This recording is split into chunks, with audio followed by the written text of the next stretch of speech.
అది ఫస్ట్ ఉంది ఎక్సిలేటర్ అది. ఇది బ్రేక్, ఇది క్లచ్. అక్కడ నుంచి ఏ బి సి అంటే ఎక్సిలేటర్, బ్రేక్, క్లచ్. ఈ క్లచ్ ఉంది కదా, ఎడమ కాలుతో నొక్కాలి ఇది. ఓకేనా? ఈ కాలు మళ్ళీ వేరే దగ్గర వెళ్ళదు, ఇక్కడ బ్రేక్ దగ్గర వెళ్ళొద్దు, ఎక్సిలేటర్ మీద వెళ్ళొద్దు. ఓకేనా? క్లచ్ ఎడమ కాలుతో నొక్కాలి. ఈ కుడి కాలుతోటి రెండు యూజ్ చేసుకోవాలి, ఏది ఎక్సిలేటర్, బ్రేక్. ఓకేనా?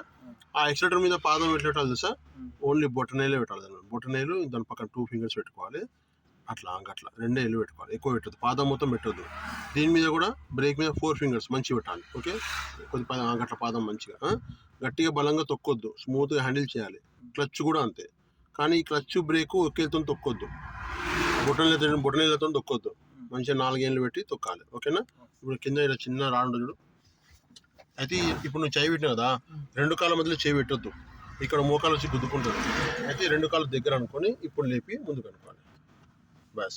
ఇప్పుడు క్లచ్ లోపల దొక్కి ఎడమ కాలుతోటి మొత్తం తొక్కినా కొద్ది పాదం పైకి ఎట్టుకో, మంచిగా కొద్ది పైకి లేపు కొద్ది పాదం. ఇప్పుడు క్లచ్ లోపల దొక్కి మొత్తం తొక్కినా ఆ మెడిమే కింద అనేసి ఇట్లా మెల్లగా లేపాలి, కాలు లేపు, మెడిమే కింద అనేది మంచిగా, మెడిమే జారొద్దు.